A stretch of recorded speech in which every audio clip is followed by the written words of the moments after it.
Безусловно, дети являются самыми уязвимыми и незащищенными участниками дорожного движения. А с наступлением летних дней возрастает риск участия детей в дорожно-транспортных происшествиях. И нам, взрослым, необходимо обучать детей ориентироваться в дорожных ситуациях, воспитывать в них дисциплинированность. В нашей школе мы проводим различные мероприятия в данном направлении, в том числе привлекая сотрудников полиции. И вот сегодня в школе прошел замечательный спектакль ростовых кукол на тему профилактики дорожно-транспортных происшествий с участием детей.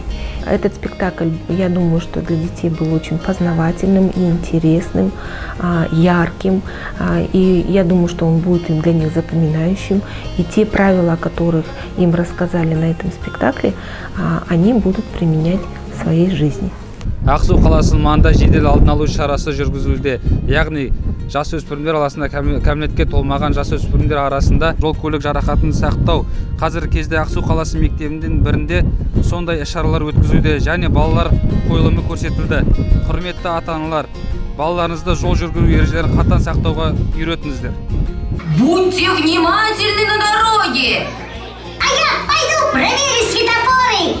До свидания, друзья!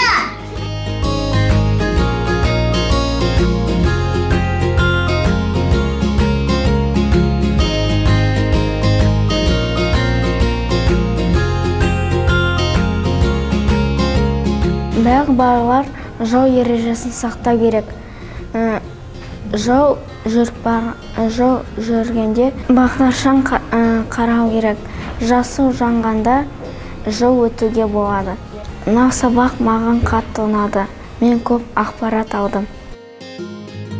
Бүгінгі сабақтан мен көп нәрсе, көп ақпарат алдым. Жол өткенде сол жағына қарап, оң жағына қарау керек.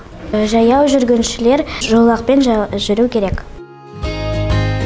Мен сабақта көп нәрсе білдім. Бағдаршамда олға соңға қарау керек. Өйткені қыста машиналар болады қараумауға бағдаршамға. Олар сосын тормозда тоқтау, ұстай алмай қалу мүмкін.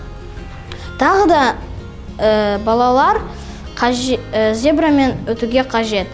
Өйткені далада әр жолда зебра болмағанда өтуге болмайды.